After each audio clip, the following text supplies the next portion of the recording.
Andreas Bach. Yeah. Welcome to the show, man. Thank you, man. Great to be here. Good to see you. Good. Welcome to Oslo. Thanks. You've been. You know what? Just put this a little bit closer to your face. Okay. Yeah. That makes such. I can move it. Yeah, you can move it. Shit. Yeah. Is that better? Yeah, I think so. I can relax my back. I actually have a really back pain, so no. Why? What's wrong with your back? I don't know. Too much doggy? No, yeah, sometimes. No, actually, it's a diving accident. Like a scuba diving? No, I just dive like 1 meter. Like diving, what you call it? Like stooping? Stooping, yeah. Stooping, dodging. Yeah, stooping. And it's not even dodging. I was trying to be elegant, but then it's like I landed in the water like a banana. And after that, my back has been fucked up for like 2 months. Really? Yeah. So now was this a recent injury, like this summer? Yeah, like the whole summer, my back has been fucked. Have you spoken to anybody about that? No, because I'm a hypochondriac. So I think it's a death sentence. So the farther I can, put it out. Yeah. Okay. The longer it takes until somebody will tell me, "Oh, you're going to die." Or yeah. Do you have a girlfriend? Yeah. She can just walk on your back? She gives me massages and shit. Yeah, you're good then. Yeah. I don't know what people are gonna do apart from that anyway. No, they're just gonna like either massage it or like do chiropractor work and click it back into place. But it feels like it's like out of place, and it feels like if somebody would punch me straight in like this one spot, it would just pop back and be good. Dude, I'll fucking punch you in that one spot. Okay, we'll try. Like we can document it right here and right now. I will fucking donkey punch your back as hard as I can and heal you. Yeah, thanks, man. Dude, that's a new service I'm gonna offer. Yeah, just fucking aggressive healing. Yeah, haven't you? Isn't it like this Simpson episode where he falls back on a trash can? Yeah, and he's good. Yeah. That's it. That's all you need. Yeah. Okay, but your back is, you know what? Can I get that snooze pack, man? I think I'm going to pop this bad boy open. I quit snooze this year. Why? Yeah, I was snoozing too much. Why? How can you snooze too much? yeah, right? Exactly. It's good for you. I think so. But I was hanging out with too many comedians. And everybody's like, you know, in the fucking snooze game, bro. Balls deep, like 2 snoozes. Espen takes 2 snoozes every time he takes a snooze. Yeah, but I don't get that. Like, this is my strategy. I have always 2 snooze. I have this one, which is I think is the strongest snooze. It gives me a really kick. But I also have this one, which is like basically not snooze. It's like weak as shit. So I snooze this, and whenever I really want to feel it, I take this one. Like when I jerk off and shit, I take 2 of these, and I'm like, yeah. You get the kick. Yeah, that's the move. Okay, so you feels like it's the first time I take a snooze. Every time I take this. Wow. Yeah. Let me try one. Are you sure? Is it? I don't want to be that guy. You're that guy now. You're the fucking asshole. Take one. That got me back into snooze. Yeah. Okay, it's in the pulsar. It's in the bag. Yeah. Okay, good. It's not loose snooze. Dude, whenever I see people that are still doing the loose, I'm like, oh, they're hardcore. Yeah. That's the next level, I guess, right? But also, I don't think they prefer it. I think it's like you have an image. Yeah, right. Like a cowboy. Yeah. Just fucking chewing and spitting. Yeah. Have you tried those chewing tobaccos? No. Have you? Mm-hmm. It's horrible. Why? I also, like, when we grew up, like in, what's it called? High school. High school, man. we were small kids, so if we had snooze, the teachers would see it. So we used snuff, which is like shit you sniff. Yeah, you sniff it, and we would like take it on a bus and shit. And I remember people looking funny at us, like we're just like 13-year-old boys sitting there and like basically like taking what they thought was cocaine. Yeah, that's what they're taking now, by the way. Yeah. They're 13 taking coke. Yeah, I'm proud. Yeah, right? You were like a terrible role model. Yeah. Dude, kids today don't give a fuck, man. I hope so. You're right. Yeah. I wish I was a kid today. I mean, you do? I think so, dude. Are you kidding? No, I'm pretty glad I got the last good bit. Yeah, you say that, but you didn't have phone. Did you have porn on your phone when you were 13? No, I had like those what did we call those wallpaper gifs shit? Like you had like ones and zeros made an ass and you would jerk off. Yeah, dude. And you had to buy them for like 20 krona from a magazine. yeah. Dude, we had to just get porn magazines, and like it was like this second-hand economy. So you would buy a porn magazine of somebody who had that porn magazine for like a month. Yeah, and it was sticky. It was gross. It was gross. But what are you gonna do? Like you could not get porn. You know, you're like too young to fuck chicks, but you still want to jerk off. Yeah, but I remember like my first like really like secret stash. It was like this magazine from the Bruno Blie and the tanning salon. The tanning salon. They had like this magazine of their models, and they were like in the bikinis and shit. And I was like, oh, this is the stuff. Yeah. But then you get like accustomed to it. So now it's like when you see a tit, it's like, eh. It's like, yeah. You think like the kids today are just like, it's just tits. I've seen 1,000 of them already. Yeah, they don't care. They don't care. Like, you gotta lick my ass just to get me in the mood. Exactly. That's the foreplay today. Yeah. It's foreplay. Oh my god. I heard somewhere that like there's like this super rise in incels. Obviously, you've heard that, right? There's the whole incel thing. I mean, but I get it. I get it too. And like a part of the incel thing is porn. Because dudes are like, instead of going to a high school party or a party or however old you are, and then like trying to like hook up with a chick, you could just be some dude at home who's just like, fuck it. I'm just going to watch this threesome with cheerleaders. And you're satisfied. Yeah. And every time you get an ejaculation, every time you reach the fucking limit, every time you're sitting there and there's another guy fucking the girl that you're thinking about. Yeah. And it's like, it's fucking with your brain. Yeah, it's fucking with your brain. Yeah. But I get it as well. But like, you know, man, I just remember like being like a teenager in high school, like no internet, nothing like that. And like when you're 15, 16, 17, man, like you had to fucking put in work at parties. You had to be like a party star. You'd be in a room, there's like fucking 5 chicks, 10 dudes.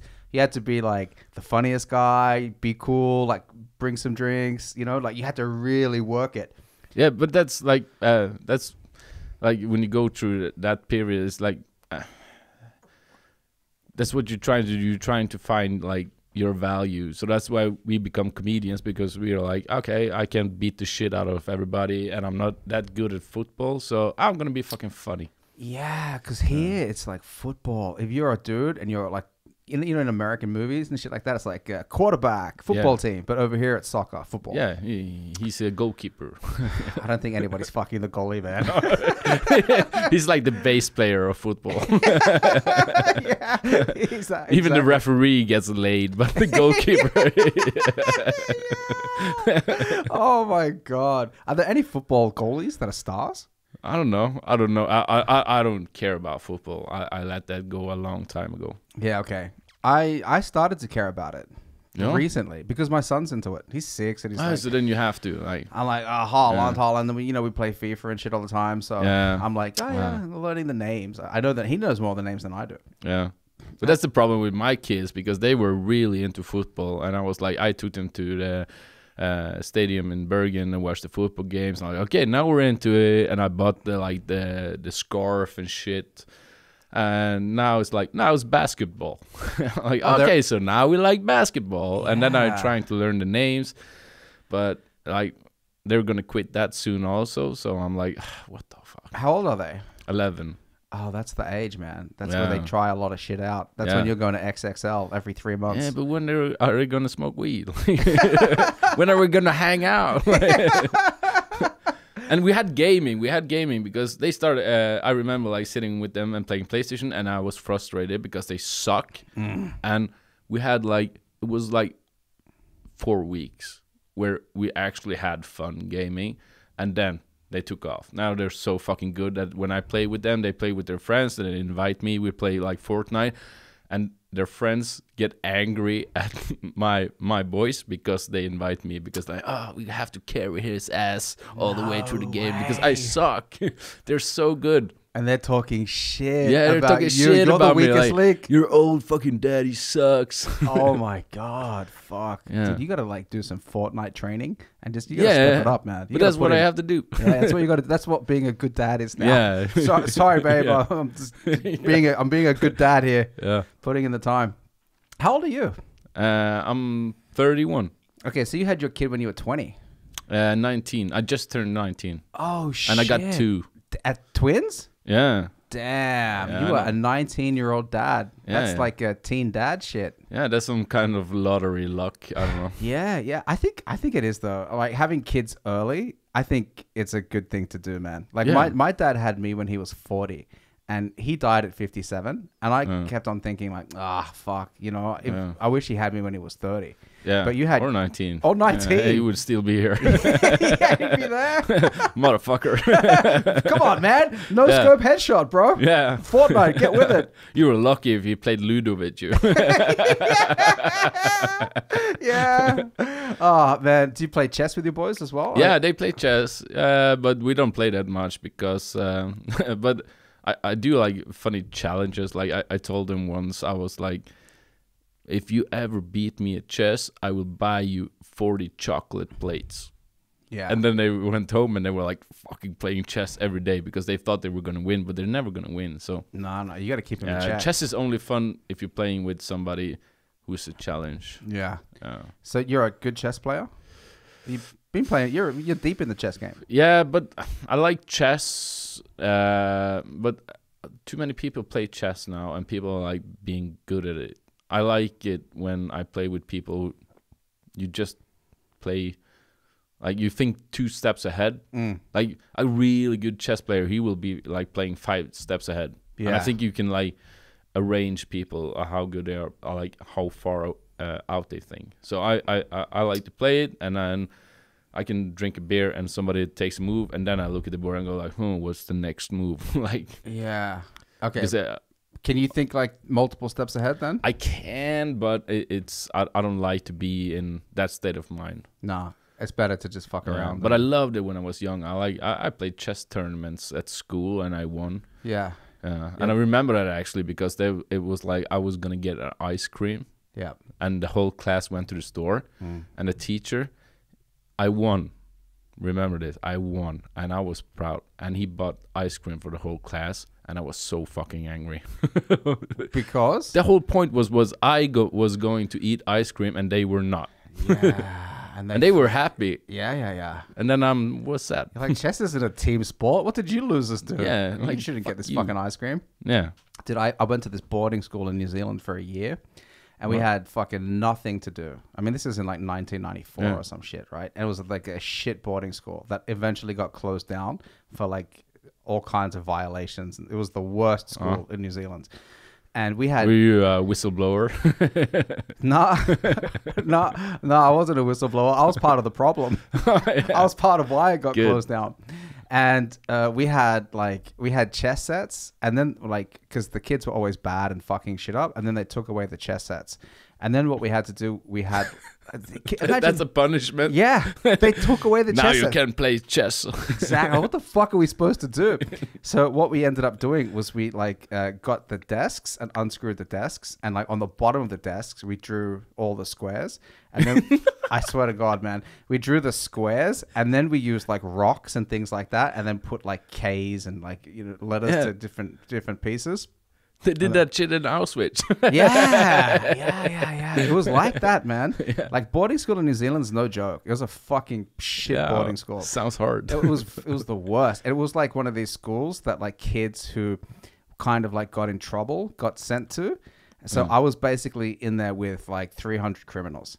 And it was like, and it was an all Maori boarding school. So my dad's Maori, I'm half Maori, and they were all dark. And when I started the school, there was like 12 white kids, and by the time I finished my year there was like me and one other white kid. They all left, like, fuck this. Yeah. So you were like an immigrant. I was an immigrant. I experienced racism for did, being white, and I was like, I'm half Maori. It exists. Yeah, it does. It does exist. Dude, the whole reverse racism thing is so stupid. Yeah. You know what I mean? Like, oh, you can't be like you can't be racist against somebody who's white. Yeah, you can. Yeah, you can. You yeah, can. Yeah. Go to somewhere where everybody's black. And you're ask white. Eminem if he had a good childhood. Yeah. Man, I love Eminem's music, man. Yeah, me too. Yeah. I grew up on that shit. He was like kind of my dad. He was like, that song "Criminal" made me steal. He was like my role model when I grew up. Yeah, I think he was like this, like, because you couldn't believe that, like, some of the shit that he was saying. No, you're like, it was so awesome. I've never heard this before.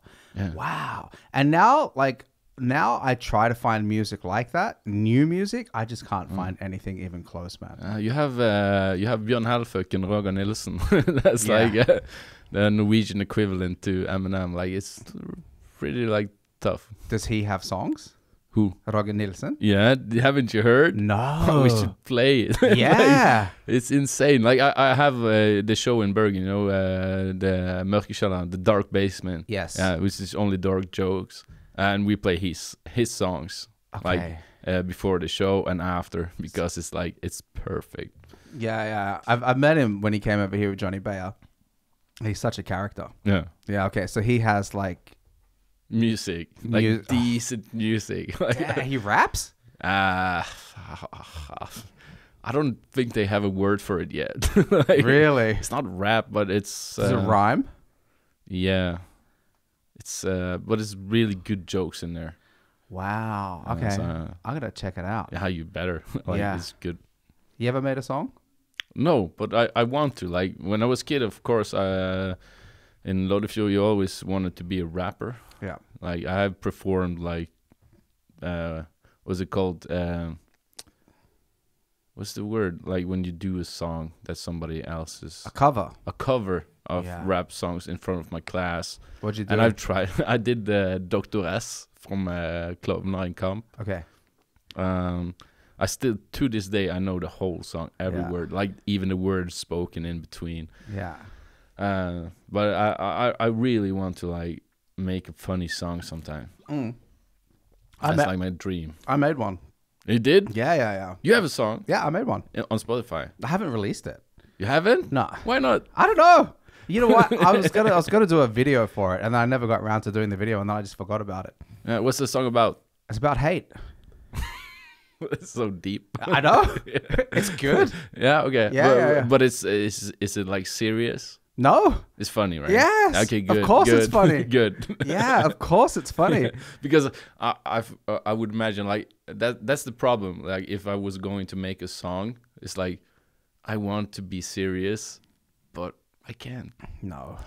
I can't be serious. No. I had to be funny. I think, like, the move is to just do, like, I don't know, like, have like an alias, you know, like a character. Yeah. You know, like Shakespeare. Exactly. There you go. Yeah, that's it. Because I keep thinking, like, the music that I loved so much was, like, really hardcore rap to start off with, like NWA and shit like that. Yeah. And then when Eminem came, I was like, oh, he's so clever and so funny. Yeah. Like, there's so many jokes in there. And then it's the best. I know. I get goosebumps just thinking about it. Like, me too. And then, like, I've heard, like, I would say, like, every Eminem song, like, at least 100 times. You know what I mean? And I have my favorites. And then, like, just the way that he expresses himself and then rhymes different words together, and then just like the latest album that I really liked from Eminem was the Kamikaze. Oh yeah. And I've listened to that so many times, man. And the way that he just fucking, like, he'll just rhyme like the same. Yeah, but have you seen that interview with him where they said, like, because of the way he rhymes and he explained it, like, he's so good with words, and he said, like, what he does, we've seen it, but it was fun to hear him explain it, like how he takes a word and he will, like, just put it apart and, like, say it in another way so it rhymes. Yeah. And they said, okay, so nobody rhymes with orange, and he did a fucking rhyme with orange, and it was like, fuck yeah.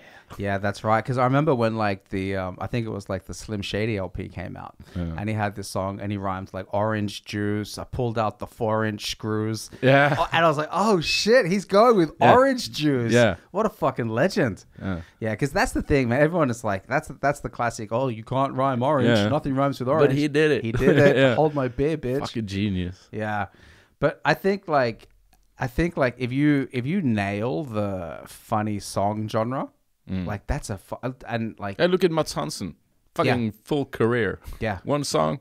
Now he's riding 5 white horses every day. Yeah, like, that's it. Yeah, he had that song and fucking he blew up after that. Yeah, and Ylvis with the fox. Yeah, fucking MGM Grand.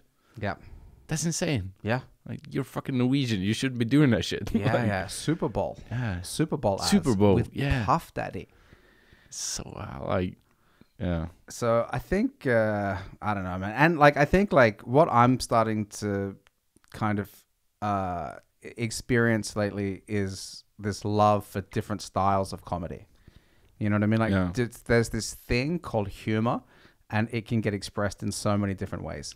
And doing stand-up, that's one of them. Yeah. Like podcasting, that's one of them. It's the main. Yeah, it is the main one. It's the purest. Yeah, it is the purest. Yeah. But there's all these other, but it might not be the best one for every platform. Shut up. It's the best one. It's the best one. It's the best one. Like I had a guest in here, and he said that he's a comedian. He says he doesn't like watching stand-up comedy clips. No, I hate it. Right? Yeah, I hate it. Yeah. I loved stand-up before I started. But after I started stand-up and I got backstage and I met the comedians and I started what's it called? Like putting jokes apart and understanding the science. Like every time now, if I watch a stand-up clip, I'm just watching it as like a professor reading like an exam. That's boring. Yeah, it's like you got to switch that off. Yeah, I only appreciate it for like, oh, like that's amazing, that's good, oh, that's clever, but I don't get like into it. Like I don't laugh as much as I used to. Even if you're like in a show or like as an audience member. But like Jimmy Carr, my hero. Yeah, came to Bergen. People are like, oh, you want to come to a show? I'm like, no. You didn't go. I wouldn't have fun. Really? I remember like one Christmas, my sister gave me a birthday present, a Christmas present, and it was tickets to a stand-up show, and I was like, thank you. Damn. I don't even want to go. But really? So once you started being a comedian and then you started like switching on your analytical abilities, now you just fucking like see like Matrix code. Yeah, I just watch it and I just like see what they do. I what's it called? Like I analyze what they're saying instead of like being there. Like I used to. I had a funny thing that I used to do. I used to come early. Like if the doors open 8 and the show starts at 9, I was there. I showed up 8 o'clock because I wanted to guess the best spots. Yeah. Because I wanted to sit in the front row. Nobody wants to sit in the front row. No. I loved it. Yeah. Now so that's what you did before you started. Yeah. When you were just a fan. Yeah. And now that you do comedy. Yeah, you're like I barely sit in the bag. Shit, I'm the opposite. Oh yeah, you started liking it more. Yeah, I started liking it more. The more that I understand it, the more I realize how clever they are. Or if something isn't, if something's cheap, I go, oh yeah. I see. Then I get angry. Yeah. Like when comedians turn and they go like, oh, this is a new joke, so we're just gonna take that out. And they get so much laugh. That's and cheap. I'm sitting in the back. I'm like, oh, you motherfucker. What do you think you should do in that situation? You should man up and you should fucking stand there and take the silence. Like it's silent. They don't like your joke. Fucking have it. That's on you, man. I love that attitude. Yeah. I love it. Yeah. You should be in pain. Like, don't fucking take the easy way out. No. Like, so you just coward. Yeah. Okay. So if you're doing a joke and it doesn't go down well, you will just like stand there for a second, take a pause, feel it, and then just move on. Yeah, I will feel the blood rushing to my boner. Like, fucking, take the moment. It's like you don't want to be a comedian that does stand up for comedians. Some people go into that trap. Yep. But on that point, like if you do it for the audience, take the easy way out. It's better for the audience because it's funny. It's an easy joke, but I'm contradicting myself. but I know what you mean. But as a comedian, I think like have the respect to just fucking just go on. Like tell the next joke. They know that the joke sucked. Yeah. You don't have to apologize. Nah, I like that attitude. Yeah. I agree with you because when I see like there's a few comedians that do that all the time. Yeah. And they can do it like 3 times during a set. 3 times. It's like and I know it's not a fucking new joke. You took that joke like it's 5-year-old joke. You think it's a fucking killer. And don't fucking don't take the easy way out. Yeah, stand there and take it. Yeah, that's good. Are you trying a lot of new shit? Are you like constantly okay? I mean, I guess you kind of have to, right? Yeah, but I have like a weird method. It's probably not like I bet a lot of people do what I do, but like I don't write jokes. This is gonna sound weird. How do I not make it sound? I write jokes in pictures. So sometimes I have a joke and I write the idea down, and it just exists like a premise. Like I have a funny point I want to get to, and I tell it like 20 times, and then it kind of morphs into like this is how I tell it every time. Okay. But I don't plan like all the words. I just like I know where I want to go, and I just like I like to use the stage to create the joke. Yeah, all right. So I have like a lot of shit that is like still to this day. I've been like doing it for 4 years. I have a joke. I know it will be funny, but it's never funny. Like I'll try it and I'll try to find a way. But I know if I was really serious, I should sit down and write. Like because if I do, I get good jokes. Yeah. But I really hate it. You don't like the process of sitting down and writing? No. Then that's like the closest I get to suicide. Like, really? I fucking hate it. Dude, I love it. Oh. Yeah, I do. I like it because, you know, when you're on stage trying something 20 times, you can also try it 20 times just on a piece of paper. Yeah. And it might not always work out. But that process, no laughter, I fucking... you're sitting there and you have all the possibilities. It's like an artist... You say paint a picture and you give them a blank slate. Yeah. It's fucking horrible. Yeah. Yeah. But if you have the idea, it's not a blank slate. Yeah. Do you know what I mean? Like yeah, it's like you have let's say you have a premise about a fucking plane crash or something. Yeah. Then it's like, okay, I can work it out 3 or 4 times here and then I choose the best one out of these 3 or 4 options and then go on stage and test it out. Oh yeah, it didn't work. Go back, try 3 or 4 different ones, go on stage, test it out. But you write it out.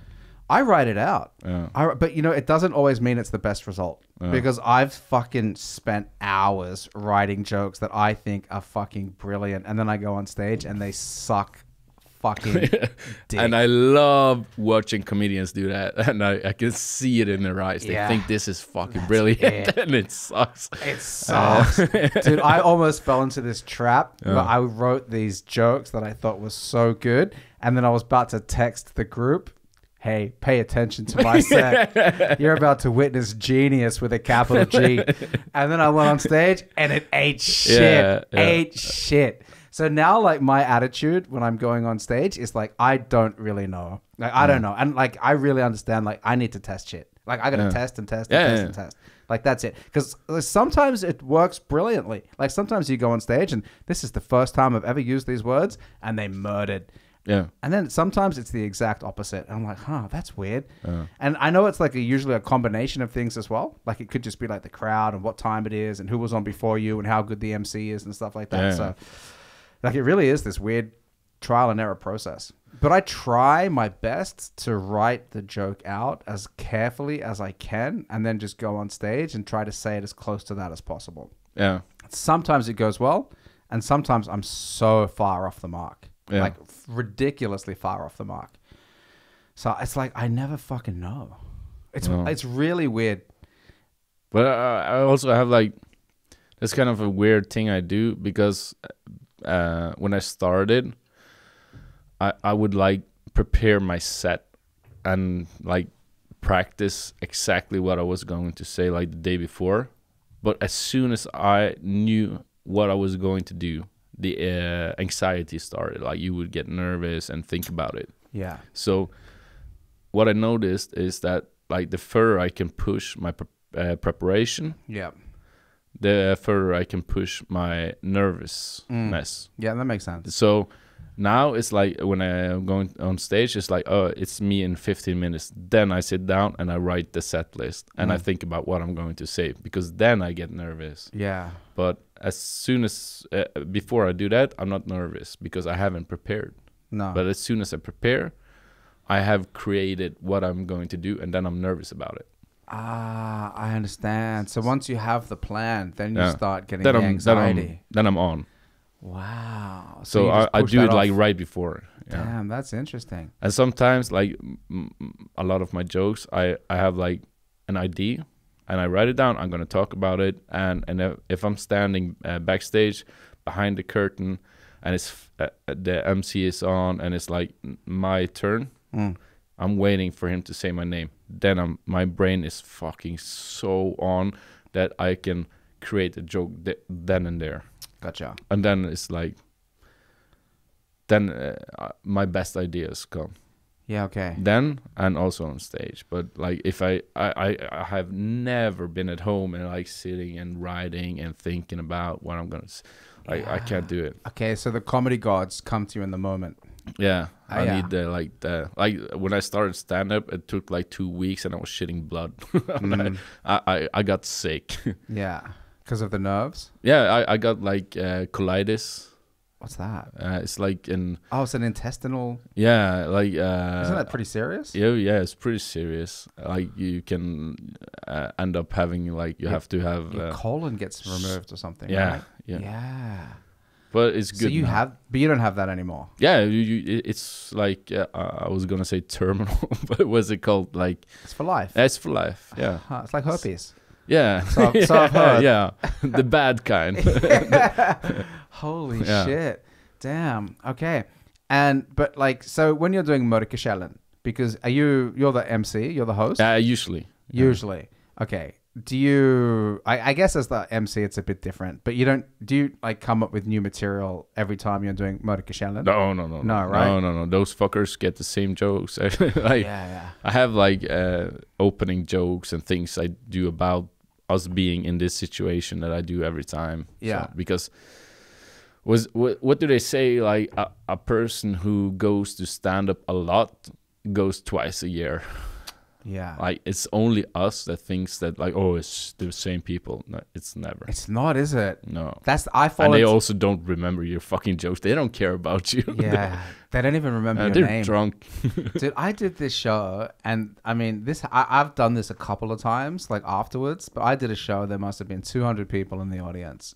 Killed it. Everybody did awesome. Yeah. And then we were having some drinks after the show, and like some audience members came up.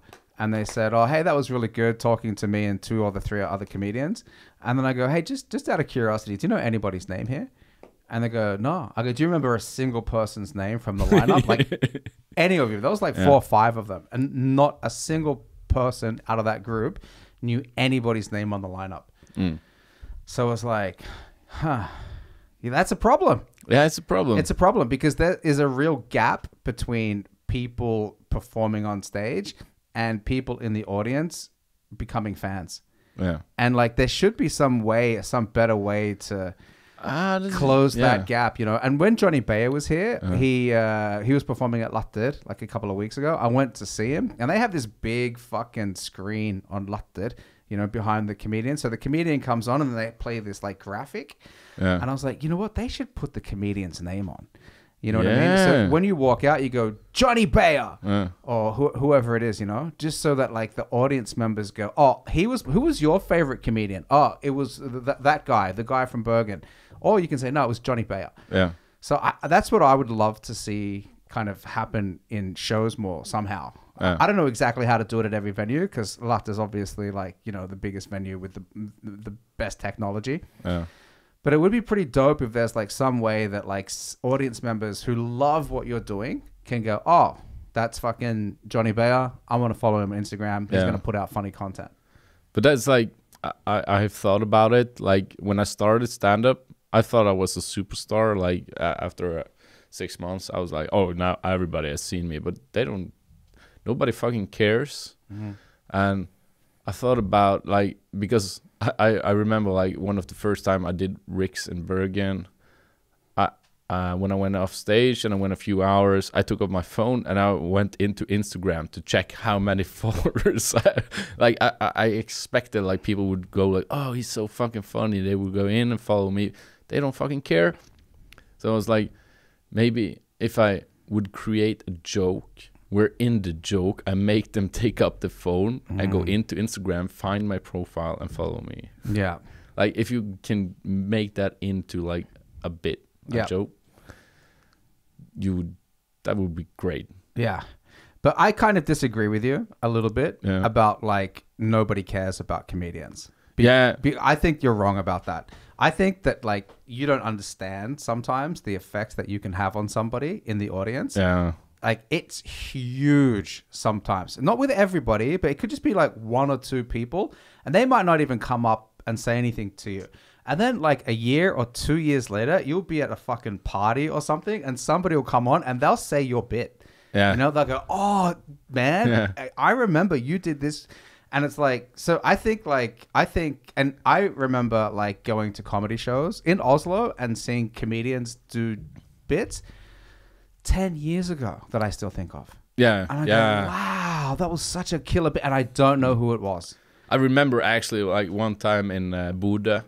I was up on the show with Kevin Kildahl, and I was like, after the show, this guy, like really big guy with the beard, and he looked like he was killing people every day. And he walked towards me, and I was like, shit, is this trouble? And he came up to me, and he looked at me, and he said, he didn't say like, oh, great show, like you usually get, like, oh, great set, oh, you're really fun. He just looked at me and he said, thank you. And he just hugged me. Yeah. He just said, thank you. Yeah. That's it. Right. And then that's one of the best compliments I have gotten. Yeah. Because it is weird. Being an audience member is a weird thing. Especially now in like 2023. Like you go to a show and you see people in Bergen or in Oslo doing comedy and you sit there and they entertain you. And then you go, wow, that was fucking awesome. I don't want to go up to that guy and say anything. Yeah, but do it. Yeah, do it. Do it. We fucking love it. Yeah, I know. Yeah. You know, it depends. Like, it depends on how how much drinks they've had as well. And like, if you hang out afterwards, like a lot of the times I'll hang out afterwards if I don't have to bounce, and just kind of catch the vibe. You know, like see like what impacts what I like doing is seeing an audience before a show and then seeing an audience after a show. Yeah. Because they've definitely been through something together. Yeah. And then it's like afterwards, like if you're hanging out in the bar or whatever, it's like, all right, now we're kind of like all kind of have this common reference point to talk about shit. Yeah.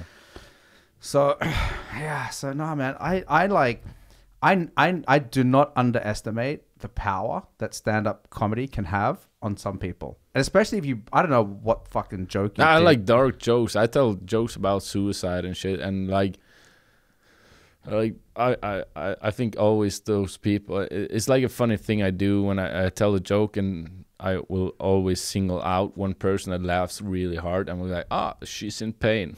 Like, because those people that laugh the hardest of those jokes is like people that it's like they relate. Yeah. They need it the most. And also with dark humor, also, I love it because I think that the people that likes dark humor is those people that need humor the most. Yeah. I totally agree. I love dark humor. Yeah. And it's not for everybody. No, it's not. That's okay. Yeah, that's okay. Yeah. That's okay. It is weird though. Like, that's why I love that you have Mørke kjelleren, because like you can go there and do that and everybody's there. But sometimes you might throw out a dark joke in the middle of a set at some other show and people are like, nah, we didn't come here for this. But there'll be like 3 or 4 dudes in the back that fucking, they eat that shit up. Yeah. Yeah. And that's like a strategy. Like a lot of comedians, they start out, people don't know who they are, and they were like, okay, everybody has to like me. No. If you like, that's the kind of roads you can take, and like one of those roads would be like be a comedian that makes like, because if it's 100 people in a crowd and everybody laughs, you're not special. But if 60 people don't laugh, but like 10 of those people fucking laugh their ass off, they're fans now. Yeah. They fucking love it. Like they're it's not just like funny. They fucking love it. And then you get fans. Yeah. Yeah. And that's what I want. Yeah. How do you get those fans though? Because like, I don't know. That's the thing too, because it's like once you do that at a show, they go, yeah, that guy. But if they don't know you, it's like that's what I'm saying about that relationship. Because you have fans. Have a t-shirt with a QR code. That's the move. Yeah. T-shirt with a QR code, or a fucking T-shirt with your name on it. Just name tag, maybe. Every time you come into a show, you go backstage, you get a name tag. Yeah, that's what Ahmed Mamal did when he did Locked Alive. He had a fucking T-shirt with a picture of his face on it. Who? Ahmed Mamal. Yeah, I know that T-shirt. Yeah, I've seen it. That's a legendary T-shirt. Yeah, that's a cool. Legendary move. I want one. I want one of them too. I gotta see. That's a cool move to do, like, isn't it? Yeah. But now you feel like you can't do that because he did it. Yeah, you can't do it now. Do it. No, fuck you. Just biting Ahmed. Yeah. But is Mørke kjelleren like a popular show? Yeah. Like it was the first show. We had the Christmas show at Bergen. We used to have stand-up Bergen there. They moved to Ulebull, and I was like, fuck, I miss this place. And I talked to them. We had a Christmas show, and it went well, and they enjoyed working with us. And I was like, okay, can we do stand-up every week for this year? And we're like, okay. So we made a deal, and the first show was Mørke kjelleren, because that was like what I wanted to do. And I also believed that like it would sell, and it sold out. And since then, it's been like the best seller of the shows we have.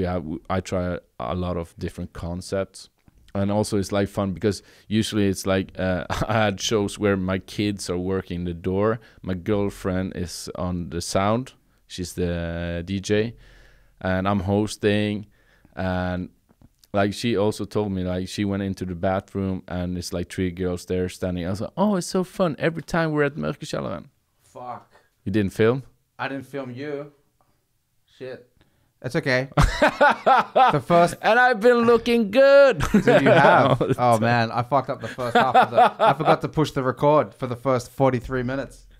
Fuck. Oh yeah, that's okay. Whatever. Most people listen anyway. Yeah. I'll just put a picture of your face up there for the first 40 minutes. Don't we have AI for this shit? Yeah. We'll fix it with AI. Yeah. You fix it. Yeah. Sorry, it's fun. I'm sorry about that. I am sorry about that. Can I grab another snooze? Not the hardcore one. I'll take the. Yeah, you got dizzy. Yeah. That snooze was fucking hectic. Yeah, that was hardcore snooze. It's like they say, it's just calm and strong, but it's like it's fucking heavy. Like this is it's also for me. Is the white shit also like it's not even is it tobacco in here? I think it's just like chemicals. Yeah. Like we got that Colombian shit. Hold on a sec. I'll listen to this then. Yeah. Now we're back. We're back, ladies and gentlemen. Great to be here. Good to see you, Andreas. Hey. Cheers, man. Yeah. Dude, have you seen that there's these AI influencers now? Have you seen the AI influencers? No, I every time I see something about AI, I think I scroll past, and I try to like avoid it becoming like a big knowledge in my brain, because it really annoys me. Why? Because we know what it's going to do. What? It's not going to like it's not going to enhance what we enjoy as humans. Like AI is like I read this like really good quote the other day, and it said like a world where people are out doing the physical and hard work, and AI and computers are the one doing the creative stuff. It's not a world I would imagine or enjoy. Like, because I could never imagine it. I would like the registers in the store and robots on warehouses and shit. It's okay, but fucking the pictures and the jokes and they have South Park episodes now that they can write through AI. That's good. Yeah. They're good. So fucked up. And also like trading, like the world economy is based on like trading and people like thinking about what has value. Yeah. And they spend like 10, 15 years to become like so educated that they can make a proper guess and they can make money. And now they have computers that can trade better than those people. So you have basically fucked the world economy. Yeah. Can they trade better than people? Probably. Right? What I've heard. Yeah. But I heard this. The only reason I'm sure they can. The only reason I say that is because I saw like there was some fucking news article about some guy that noticed that there was a bot copying his trades. And then he tricked the bot into buying one of his NFTs for like $1.6 million. That's such a cool move. Isn't it? Yeah. It's like, oh, you want to copy my shit with your fucking AI robot? Suck my dick. Yeah, buy this picture, buy this JPEG for 10 million kroners, you assholes. So, yeah, okay. But I don't think, like, there's no way AI is going to fucking take over comedy or anything, though. Yeah, like... have you ever seen a good AI? We have it on video. Like, in 10 years, we'll be sitting right back here, and it will not be like a podcast to post on Facebook. It will be like a post-apocalyptic radio station. Yeah, an underground radio station, like they had in France. Yeah, any humans out there? Yeah, exactly. Hello, this is base 762. Over. We are humanoids. Does anybody have any food? Dude, I'm fucking... I don't know. Are you pessimistic? I mean, you're a dark... I'm a really pessimistic guy. Good. Like, I see that shit and I'm like, and I also want it to go really bad because I want to like be at the end and be like, see? I fucking told you, assholes. I told you, assholes. Yeah. Look at you now, motherfuckers. Yeah. How bad do you think it's going to get? I think it's pretty bad already, and I don't think people notice because... we have a quality as humans where like we're really like infatuated with like the idea of making things more efficient and greater, bigger, faster, but our whole reward system, our whole value system is based on how we can contribute and how others and the what's it called, the intersocial, like cooperating. Yeah. But we evaporate it. We remove that. Yeah. So it's like just the self-checkout in the store. People are like, oh, it's so great. It's faster and they can do more work in the store. But as soon as the competition ramps up, they're going to have the ability to remove a person from the store. And eventually, like, because it's not like this is it. It's always a road because everything is moving. So if you go in that direction, the end result is nobody works at the store and it's all self-checkout and it's cameras with the AI who will check if you steal. And then... But what are they going to do if you steal, bro? Oh, they probably just report you. It's lasers. Yeah, a robot just fucking pops up. You have stolen. Yeah. Please surrender. But it's like... I'm a social person, so I manage, but a lot of people is not, and it's like for a lot of people, like that's the few social interactions they have. It's like, and you're at the store and you're like, this is my groceries, and they go like, oh, it will be 150 krona. Oh, thank you. Do you want a bag? No. A receipt? No. And it's like you make a deal with a person. Like it's pretty easy. It's not primal, but at least it's a person that you're doing that exchange with. Yeah. But when you do it with a computer, it fucking sucks. Yeah. You know, it's efficient, but yeah, it is. Some of it's efficient. Like I had to contact my bank today and I had to use this fucking chat service, you know, with the AI robots. And I'm just like, Meniscus, give me a person. Yeah. Like, just give me I was like, how can we help you? I just wanted to be a person. I'm chatbot Nova. Yeah. I can help you with your... I'm like, just Meniscus. No, it doesn't want to give you the Meniscus. No. I was like, you know what? I'm just going to call somebody. Because, you know, I never thought of it like that. But you are really interacting with people everywhere. And when you remove you should. You should. Yeah. You should. That's what we're designed to do. That's like the chatbots also. It's like if I'm talking to a person and I'm not happy with the answer or they're giving me bad service, I will get like, fuck you. It feels bad. But when a fucking computer fucks up, I'm not mad. I'm like raging mad. It's like, you fucking shit. Like, and who are you gonna punch?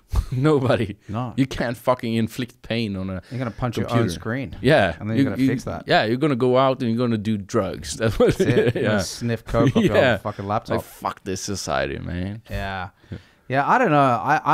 I'm so like in the middle with this whole fucking movement, but it feels like we're like kind of at this point where it can go either way.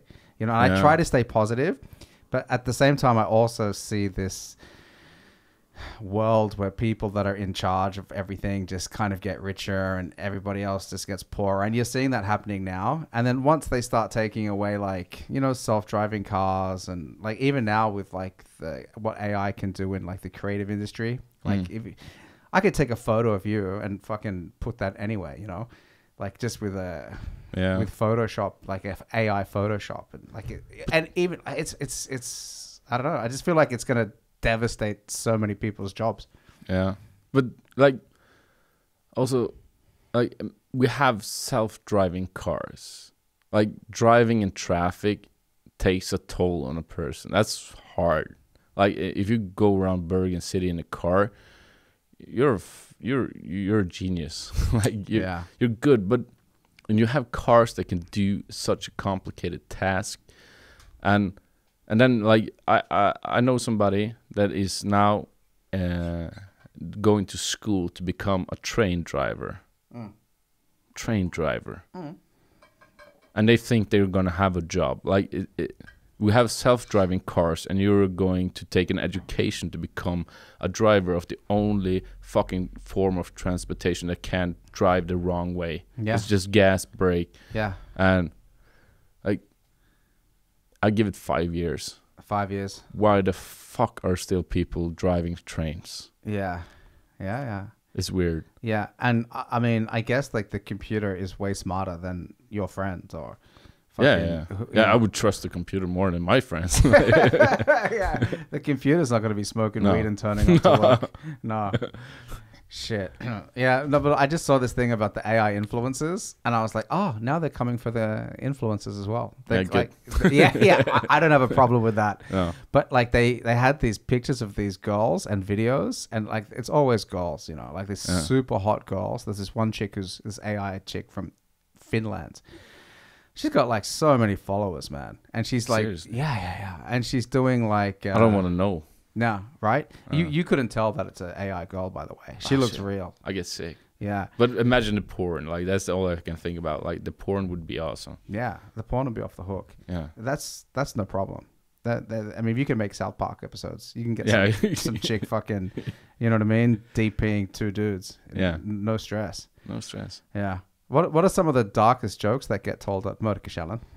And who are some of the comedians that like really take it to the dark places? It's Rogan Nilsson is a good contestant, but it's like a lot of people that come there, they are like really stressed out because they think they have to be like super dark. But most of the nights, it's actually just like a regular comedy night. But the crowd is better. Because the people that come there, they're people that really love jokes. They love humor, and to this day, like I tell a lot of jokes that people get like, I think it's bad, but whatever you say there, it's everything goes. Like, nobody gets offended, and it's really like a good room to be in. Like you feel pretty great when you're on stage there because you can say whatever the fuck you want. Yeah. Like I have this joke about a friend who hanged himself, and they're like, they fucking love it. Yeah. Yeah. Yeah. Okay. So, but I think that's important because it's the audience as well. Yeah. It's like you're just weeding out people that are going to get offended. Yeah. You're weeding out people that are not going to have a good time because they're too sensitive. Yeah. Yeah, but you get accustomed to it also. So when I go to other comedy shows, I'm like, what the fuck is wrong with you guys? Yeah. How did it go tonight? Oh, pretty great. I did Missfornøyelsens bar. Yeah. Great. I love that addict or what you call it. It's fucking awesome. It's like 20 people in there, but it feels like you're doing stand-up for 70 people. Those people fucking love comedy. Yeah. I've done it before. Gonna do it again. I fucking love it. And first time tonight at Salt, I did English comedy with Pernille. She said it also. Like they have had like 5 shows in English. This was the worst night. It was really weird audience. Really? Like it was really bad. Really? I was like, when I was going upstage, I was like in war mode. I was like, fuck you guys. Really? And I came up and they fucking loved me. So I was like, yeah, awesome. Okay. Then what was wrong with the were the comedians that went up before you? Did they like hit it and was miss? Lauritz who went up first, and he's fucking awesome. Yeah, and yeah, Pernille is like super MC. Yeah, she's Queen amazing. MC. She's awesome. So no problem there. But it's just weird vibe. Yeah, yeah. It's like those international people, like, yeah. Yeah. I think they're all, because if they move to Norway, they're most likely like really highly educated and really boring people. Yeah. Yeah. I'm the exception. Yeah. Uneducated, fun as shit. Yeah, you're fucking awesome. Wow. So it was a weird. How did Hans Magner was the headliner? He was great. No, Yeah. he was actually. Did it turn around at some point? Was it one of those nights where like it kind of like just takes a bit of time to warm up and then it gets going and they go, oh, we get it. It was still weird after the break, but Hans Magner was first after the break and he did like really good. But he's one of my favorites. Yeah. You know, he's so fucking funny. And I was like really excited to see him in English. I was like, but it works. Like it's the same fucking thing. Yeah. He does a lot of the same. I've seen him do English once. Yeah. And then I think he kind of did the Norwegian stuff. He just translated it. Yeah. And it works. Yeah, he tries to do that on stage. And at one point in one joke, he just said like, fuck this joke. He just went to the next, because he was like, he couldn't translate it. But he did great. Yeah. Yeah. It seems like a lot of the times you want to say like, oh no, you can't blame the audience or it's not the audience. But sometimes it kind of can be. Yeah, it's like Yeah. when you say like what a comedy show is, it is a relationship between you as the performer and them as the audience. So they have to take some responsibility. Yeah, they have to. But I like to view it as like a conversation. It's me, and it's like the audience is it's not 200 people. It's a unit. It's one person. It's like they have like this collective culture of what they think is funny. Yeah. And so it's kind of like you can't expect every conversation to be good. You know what? I kind of disagree with that a little bit too. I had this conversation like a couple of times with people, and like, you know, where they become one, and I think sometimes they do become one, but sometimes they don't become one. Yeah, you have that one person that is fucking way off. Yeah, you do. Or you have that table at the front that are just they're on their phones or they're not into it, and then they kind of fuck it up for everybody else. They fuck up your vibe. Yeah, they do. Yeah. And then like I've done sets where like, say for example, there's like 8 tables, and then like 4 of the tables are like fucking really down, and then the other 4 are like nah, and then it's just like this weird. They're not one at all. No. You know what I mean? Because these motherfuckers aren't laughing, but that table and these girls, they are really into it. Yeah. So they lack this like, I don't know, they lack that unity sometimes. Yeah, like even if it feels really great, like if it's 200 people there, one guy is not having fun. Like of course, but it's like the sound. Like I view it as an entity unit. But like I had like this show at Riks on Saturday. And this one girl in the middle of the crowd, she was laughing her ass off of everything. I didn't even tell a joke, and she was just laughing.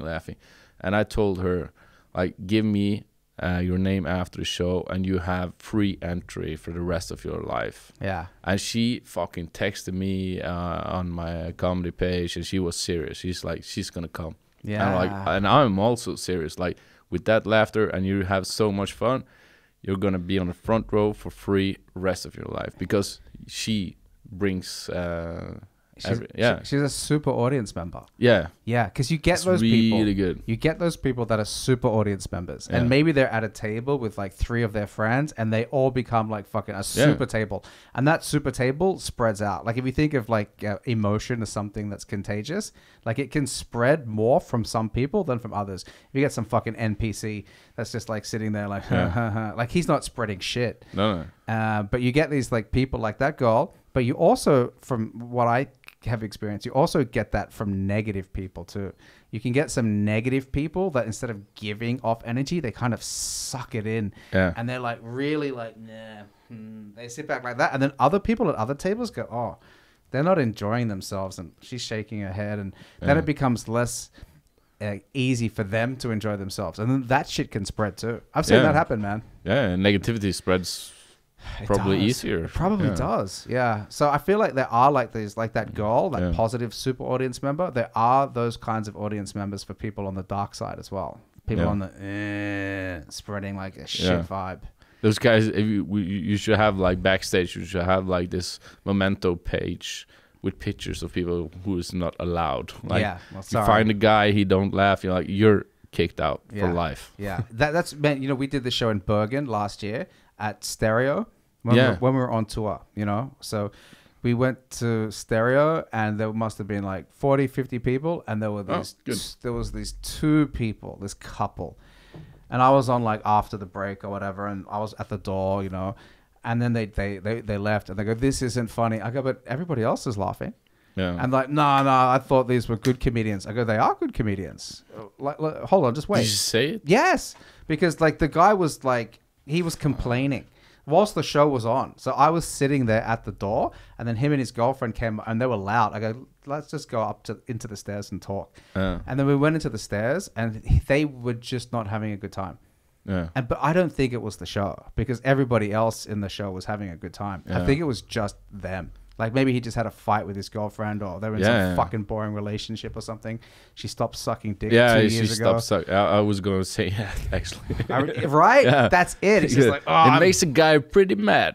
Yeah, but you got to like take into consideration that like at these groups or like tables and things like that, there is a dynamic going on in that group as well that you're not a part of. It could be like, oh, that's the guy that's fucking making me work this overtime at work, or and you don't want your girlfriend to be laughing at other guys. Like, when she laughs, you look at her and she stops laughing, and it's a bad mood. Yeah, that if you're a guy like that doesn't want your girlfriend laughing at other guys, I feel like that's a weak move. No, but that's me. No, you don't like your girlfriend laughing at other guys? No. That's a bitch move. No, that's what I have. That's my value in life. Like, I can cook. I'm a people pleaser. I can cook. I'm funny. I do shit. But my value in front of my girlfriend is like, she thinks I'm fucking funny. Yeah. So it's like when we're at comedy shows, that's when I know I love her, because she's seen my jokes before. She's been there when I write them and talk about them, and she still laughs. She thinks I'm fucking funny. Yeah. But then, like, I wake up in the morning, she's in the bathroom doing her makeup, and I hear her laugh, and I hear her. I can hear her laugh like she laughs at me, and she's listening to like fucking Ole So at the podcast. And I'm like, what the fuck you doing? Is he so funny? You get upset. Yeah, I get upset. Because like she can think the guys like have more muscles or is sexy. Like, it's no problem, but I want to be. That's my value. Like, okay, so she laugh at anybody else without you getting pissed off? Or? Yeah. Like I can. But you don't like it. You get jealous. You're jealous. No, only of jokes. Of the jokes. Yeah, because that's my value. Like, I'm the funny guy. Yeah. It's kind of like, if you remember like school. Yeah. Like when you became a funny person, like it doesn't start when you're old. It starts when you're young. you have to like I'm going to be funny. So also like if you come into a room, it's kind of like guys who work out, like who's the strongest? He's the dominant one. And you come into a room and like there's a girl there and you're telling her jokes, she's laughing, but she laughs more at this guy, she's gonna fuck him. Like, you want to be the funny guy. Yeah, but you already fuck her. Huh? You already fuck her. Yeah. But it's not like we're going home jealous. It's just like yeah, okay. Yeah. So you feel like somebody is like funnier than you sometimes if she's laughing? No, they're never funnier. No, okay. No. So you're the but funniest. It's close. Yeah. That's interesting. If they're funnier, then this relationship is over. Yeah, okay. Because that is the thing in life that you have. Yeah. You're the funny guy. Yeah. And that's why she loves you. Yeah. Huh. I think so. But it's not true. But in your head, in my head, that's true. That's the picture that you're painting for yourself. Yeah. Damn, that's interesting. And I can see it as I do it. Like movies and all is good, but like if we're at the party and we're sitting, like people can dance. If guy would twerk his ass in front of her face, I would be like, that's cool, no problem. Like people can whip their dicks out, no problem. But if guy tells a joke and she laughs as much as he laughs at me, I'm like, what the fuck are you trying to say? Like, yeah. You think he's funny? Yeah. Damn. Okay. All right. That's your thing, man. Yeah. But it is like when you were saying like when you're at school. But I don't tell her because I need to know if it's like it can be she holding in her. Oh, I hope she don't. So listen. but she doesn't know this. No, I hope she don't. Listen. No, I hope so. No problem. No problem. She don't care. She doesn't give a fuck. No, she doesn't give a shit. She has her own shit. Has she been with? Is that like? Have you been with her since you were 19? No, 6 years. So since I was like 25. Okay, so she almost 7 years. So now. she knows a lot of your jokes then. Yeah. She knows them all. Is she a funny person? Yeah. Okay. Yeah. It's hard to be a comedian and be with somebody who's not funny. Yeah, I know. But she has really like that's like the tip I tell comedians. Like they want everybody to give what's it called? Like a review. Like tell them about their jokes, but I'm like you should have like a group. You should have like 1 or 2 people that you pitch jokes with. Yeah. I never pitch jokes with any comedians. Like I tell them and see if it's funny. But if I'm talking about what's funny and what I'm going to do, I always talk to her. She's like a master in comedy. And she's taking a master now. And she's going to write her masters on comedy. Wow. Yeah, she's like super good at comedy.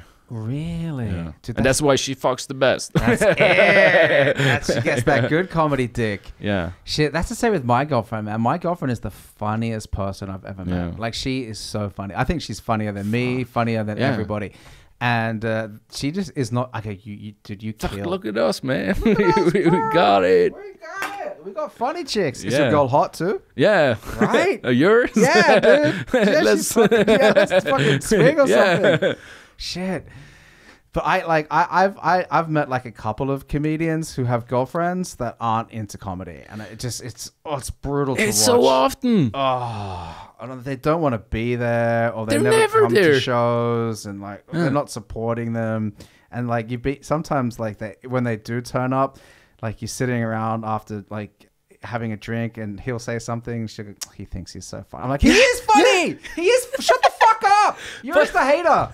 Does it say like I'm not gonna name names, but like I know also like comments like I've been at home with them. I'm like, okay, we're gonna go down and do stand up like right around the corner, and like you don't want to come, and she's like, nah, I don't want to see that shit. I know. And I'm like, yo, you don't think he's funny?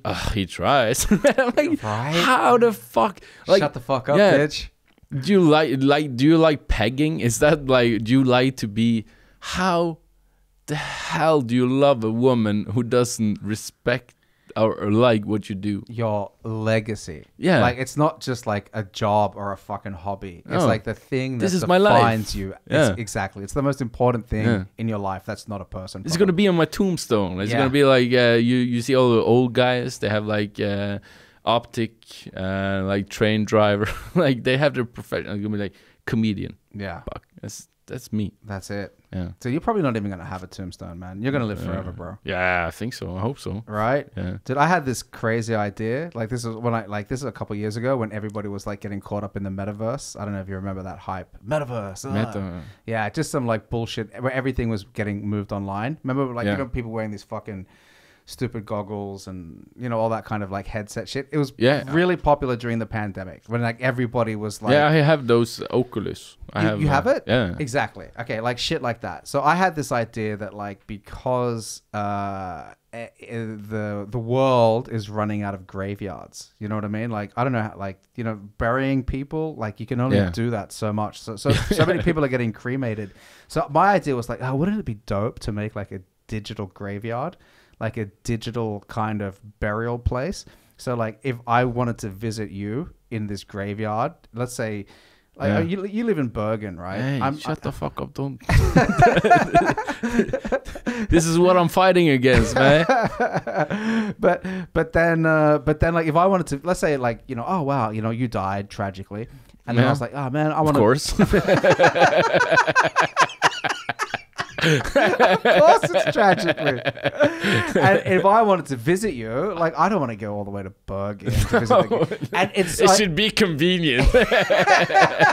Yeah, exactly. I can see the commercials already. Like, do you find it to be a hassle when you have to visit your dad and grandma? Not anymore. With Oculus, you can visit them from the comfort of your own home. You just have some like all these fucking kids just sitting on the sofa wearing these things like, oh, look at grandma. And they had like this dispensers for tears. Inside the goggles. They just windshield wipers. And they recycle it. Yeah. But like, because graveyards, they're not even interactive. Like you go to a tombstone, it's just a piece of fucking rock. I want my graveyard to, I want to be able to see your comedy. It should be a button. Yeah.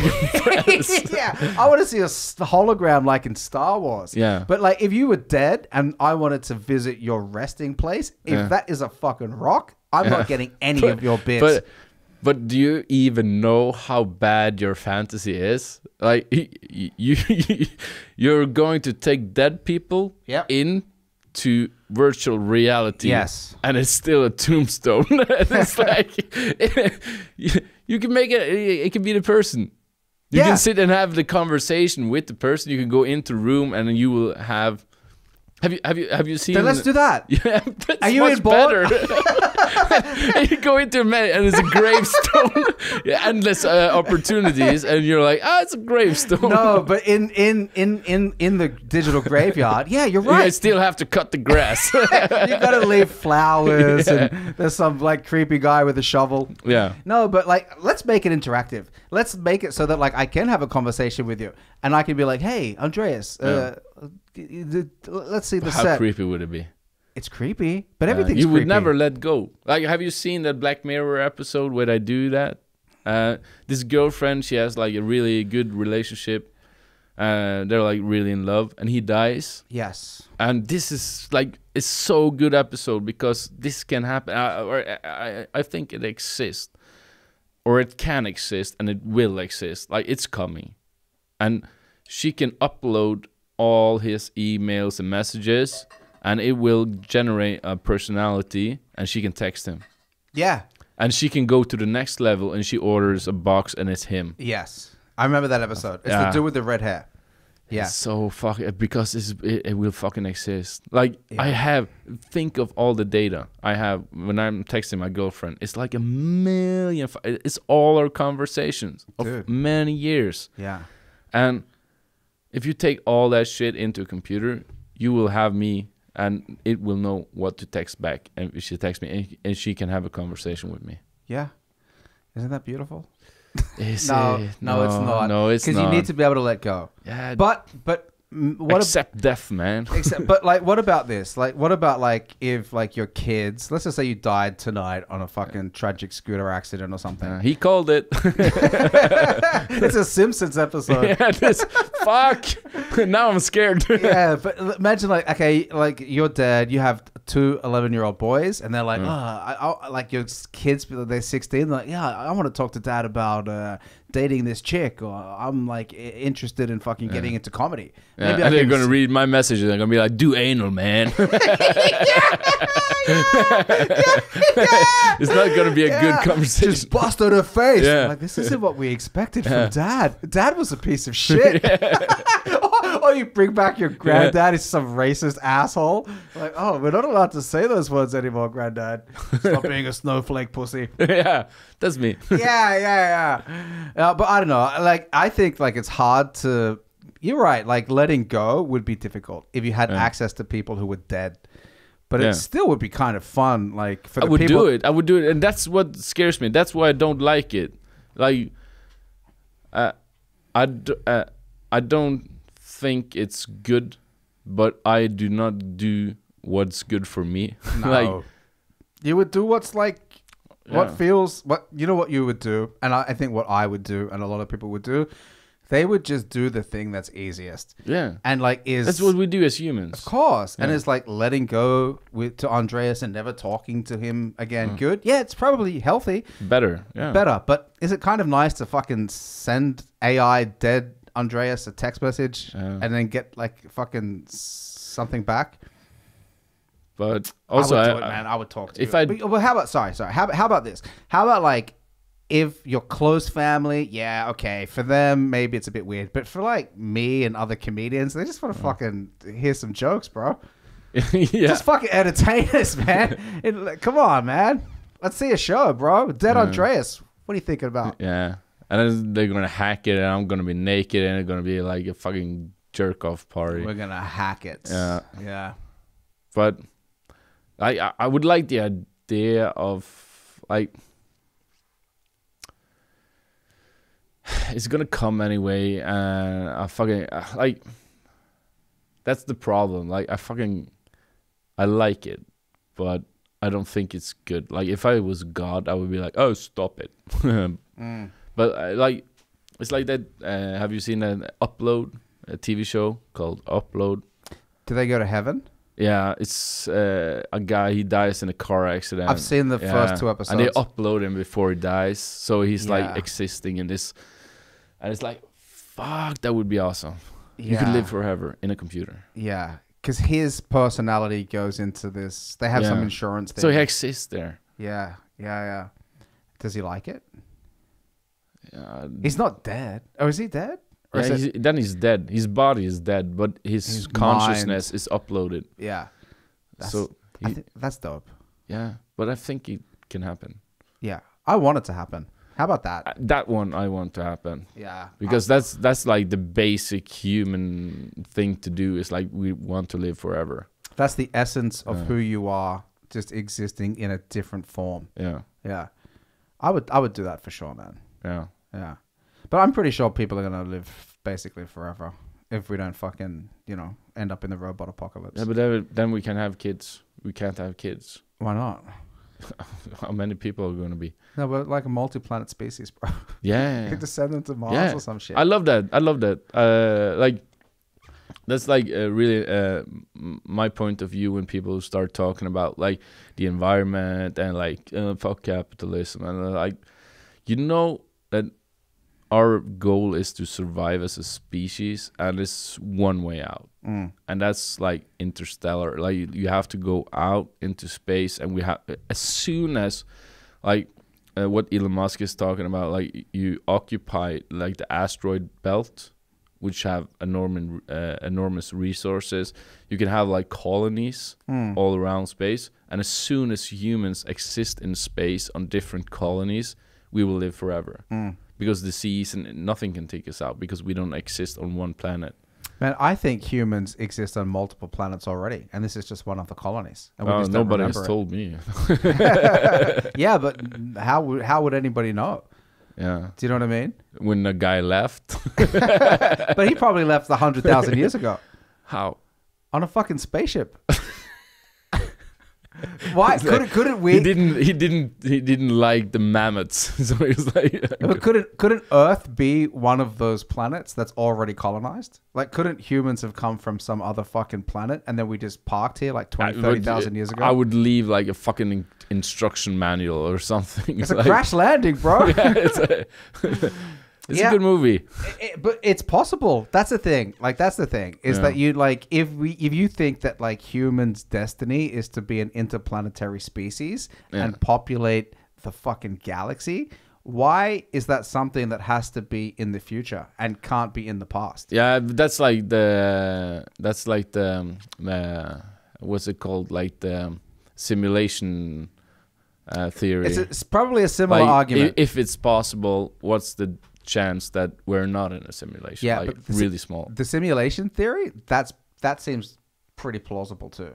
It doesn't feel like you're in a simulation. Yeah. But like, how the fuck? Have you played GTA? Yeah, it's right? fucking close. It's close, man. I heard that there was somebody that like programmed a mod in some computer game and that was going up to NPCs and telling them that they're in a simulation. Yeah. That's gay, right? That's fun. Yeah. But that's like also I heard like I don't know if it's in the next GTA, but when they create like those open world games, they're gonna have the NPCs being connected to AI. So it's not like you go into the game and they have like a definite like code, like this is what they do.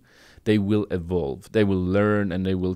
So you don't know what the game is going to be. Like they can rally, they can kill themselves, they can. You will just like make them. If you connect NPCs to AI, it's like you just open the game up and see what happens. Damn. So whatever person you meet there will be like different. It's not like. That's a crazy concept. The NPCs are all intelligent. Yeah. Damn. It's creepy. Yeah, but it's fun. That's the thing. Like things and then people are gonna be like, "Oh, but you have to go to work." Like, fuck that shit. I'm gonna stay home and I'm gonna be in that world. Yeah, but I mean, like, I think we're spending more and more time in the digital worlds every year. Like, I mean, like people's fucking relationship to the online world is only getting deeper and deeper and deeper. It's just a start. It is, right? Like, imagine, this like is 10 years old. Like in 10 years, we're going to put on a VR headset and you're going to test your jokes, not in front of your girlfriend, but you're going to take on your fucking glasses and you have an audience of 200 and you're going to test your jokes on an AI audience. And if they laugh, it's a good joke. Yeah. Yeah. I look forward to that day. Yeah. But also stand-up comedians will be like... Yeah. It's just a hologram. You're going to go and see an hour special from Elvis. Like, yeah. I'll bring back like fucking, I don't know, like George Carlin or someone, like Richard Pryor. All of those. Yeah, that's who you're competing against. Yeah. You want to... Yeah, and then my girlfriend is going to be wet. Yeah. Like, don't fucking laugh. He's dead. Still jealous. Going to pull the plug. Yeah. Shit. Man, this battery is going to run out any moment now. Is there anything else you want to like mention? Any other thing that you want to talk about? Like about anything. Yeah. Tell me what's on your mind, man. Follow me on Instagram.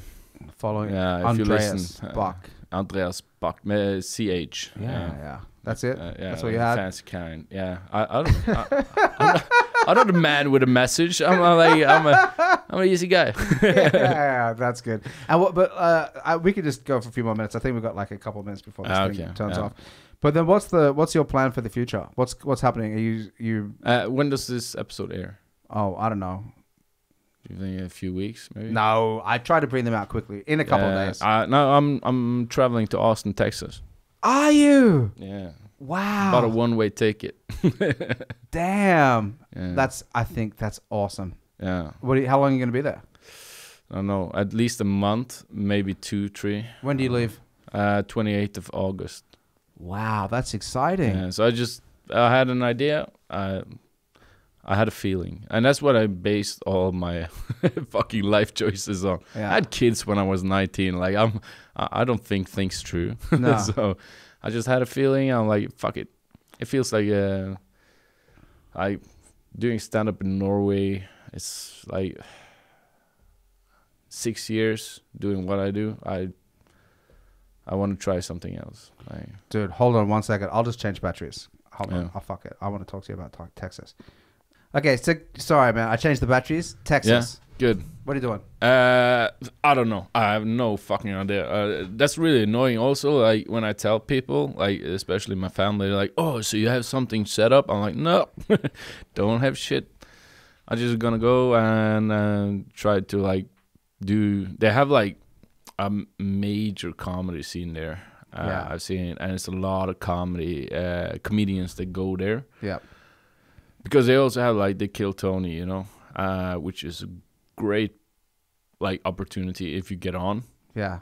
And it's really like it's not probably like the best idea, because they used to have like probably like 20 comedians that showed up, put their name in the bucket, and they would hang out in the back of the crowd. But now it's so many people that show up that they have a separate bar on the other side of the street where like 200 comedians hang out. Yeah. Trying to get on. So yeah.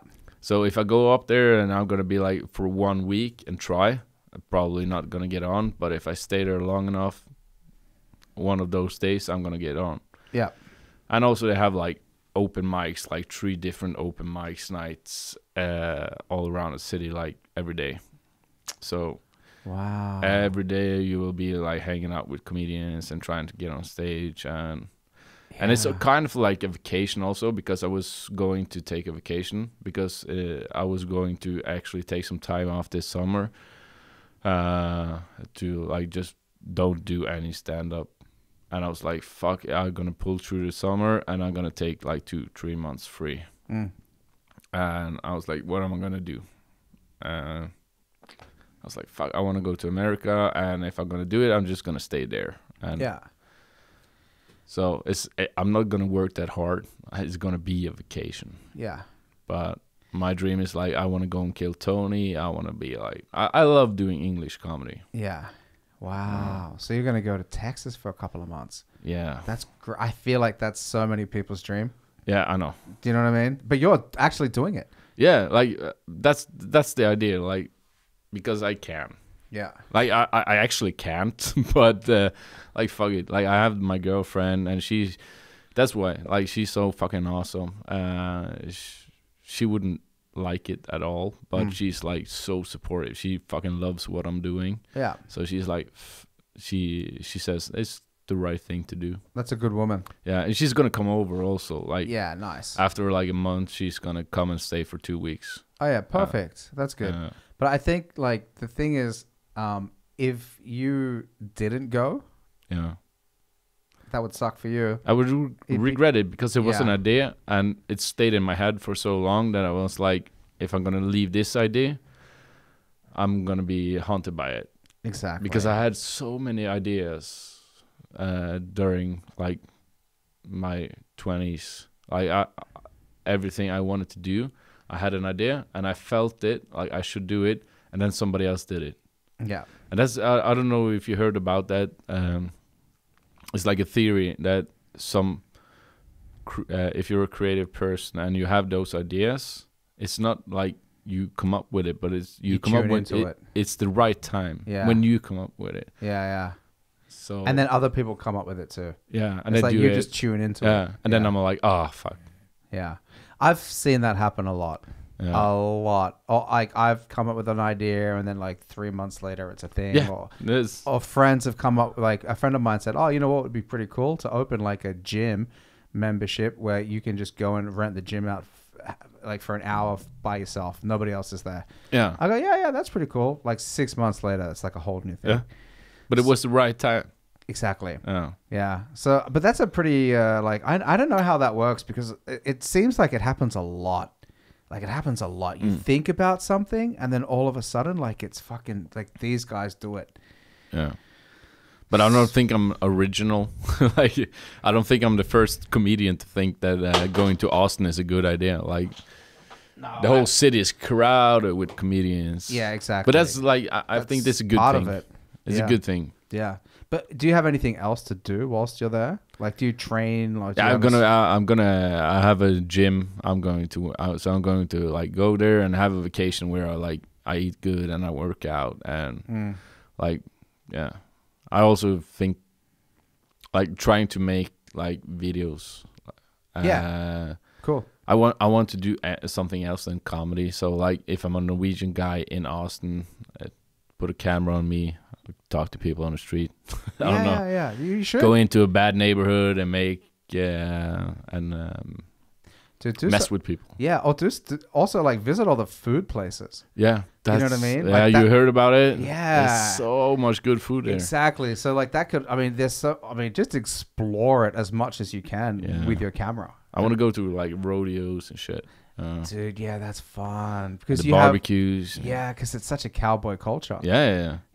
I don't know. I don't even like it. Like whenever all my life, I like wanted to go to America. Like I love like the New York thing, but fuck that. Texas, never, ever, ever in my life have I thought like, oh, that's so cool. I fucking hate the cowboy shit. Dude, I've always loved Texas. You did? Always. Like one of my favorite movies was like always cowboy movies. You did? Yeah, like Young Guns and like all the Clint Eastwood But I hate the shit. hats. I hate the hats. Dude, I love the hats. And the boots. Dude, I love the hats. I love the boots. I love the jeans. Belt buckles. I love the belt buckles. I love the spurs on the back of the boots. I love it all, man. Like I love that it's just like these, you know, like real people. You know, I like the fucking, you know, like those shows, you know, like 1881 and, you know, the cowboy shows and shit. No. Whatever. It's like a whole fucking genre of TV. I know. Yeah. And I've always had this like appeal to Texas. And then after like, you know, Rogan moved there and like, he's got the club. Yeah, that's part of like my feeling. Like if he moves there, like fucking... It's so many like people I look up to that's like this is the place to be now. I'm like, why the fuck am I not there? Like, yeah. You know, I spoke to was it? He's Alexander Ökland. Yeah, he's going. He's going. Yeah, you should hit him up to Austin. Yeah, he's going to Austin. Yeah, I talked to Jonas Josef also. He's going in March. Yeah. So I'm going to come home and I'm probably going to go back at the same time as Jonas. Yeah. Right. Perfect. Yeah. So yeah, man, I want to go to Texas. But did you know when Alexander is going? Soon, in like October, November. Yeah, he'll. I think. Awesome. He told me like a while ago, but I think it probably might overlap. Yeah, I don't know. But it's for comedy, right? Yeah. Like he wants to get him kill Tony and shit. Yeah. But I guess there's like you said, there's all these other clubs there and all these other open mics. Yeah, it's a lot of clubs. So you probably have a good opportunity. But if you're also keeping yourself busy, like with making video blogs or also like training and whatever else you're interested in, I think that's really important. Because like just fucking trying to get spots, you have so much time in the rest of the day that you should try to occupy with something that you enjoy and that's creative and like good for your well-being. Yeah. That's what I think. But also, like, if you... What's the longest amount of time that you can stay there? I think 2 months is, like, my limit. Yeah. Because I've said no to, like, a lot of spots in Bergen and Oslo. But, like, after 2 months, I've started, like, booking stand-up here. Yeah. So I will have to get back, or else it would be, like, a cancellation hell. Yeah. I would have to cancel a lot of shit. I guess the only reason why you would cancel is if things go really well over there. Yeah, but then it would be a pretty awesome position to be in. It's like, hey, sorry, I'm not gonna do this shit. Yeah. Me and Joe Rogan have something going on. I just got my boots. Yeah. Wow. Well, what's the dream scenario? What's dream like scenario? Best case scenario, like wildest dreams. If this happens. Wildest fucking dream. I come up there, I do some open mics. I get like, I want to find like this gang. I get like into like this group of guys, people that I thrive creatively, and I get on Kill Tony, and they fucking love it, and I get a spot at some fucking real show at the Comedy Mothership, and I'm backstage, and Joe Rogan comes in, and he changes the battery because he wants to keep talking. That's like or I don't know, meeting somebody that would be like dream scenarios, fucking war. I dream scenario. I go on the Joe Rogan podcast, and that's pretty good. Yeah, never biggest come show home. in the world. Never come home. Yeah, fly the family out. Yeah. Hey, it's going well for Dad. I'm gonna be You're like Texas now. Yeah. And they have to commute like every weekend. They have to travel to Texas to see their Bergen dad. to Austin. Yeah, I'm gonna set up some IE shit. Yeah, we have a. What's IE? AI. Oh, IE. AI. Yeah. Is this Norwegian for AI? Yeah, IE. IE. Yeah, but they say KI. Yeah, they say I don't like it. I don't like it either. It's a word. Let's just say AI, guys. AI. Like, you call it a PC. Like, relax. It's a fucking AI. Yeah. Kunstig intelligens. Yeah, that's like annoying also with the coronavirus. They had to put a K in it. Yeah. Like, we know what you're doing. Jesus, we know what it means. It's a C. Yeah. We can all say corona. Yeah, you just fucked up my word feud. Yeah. yeah. Shit. Yeah. All right, man. But I'm gonna wrap it up now. We fucking. All right. We did it. We did it. I want to say good luck with everything in Austin. I'm definitely not going to see you before then. Yeah. So you're going to leave at the end of August. Yeah. Which is in 2 weeks. Oh shit! Yeah. Damn. Damn. Yeah. Okay, that's cool, man. Go for it. And I wish you all the success with this epic adventure that so many of us. You're doing what so many of us here dream of. So you're like our fucking ambassador. That's my fuel. Yeah, you should. Because, and I hope that you post about shit like this every single day. Yeah. Because it's like you are literally living so many comedians' dreams just by going there. So that's like something that I definitely want to follow. That's fun to hear. Yeah, it's true. That's the response I want. Yeah, well, that's why I do it. Yeah. Yeah, there you go. All right, good luck, bro. Thanks, man. No worries, man. It's great to talk to you, man. Yeah, it was good hanging out. All right, see you, everybody. Bye. Bye.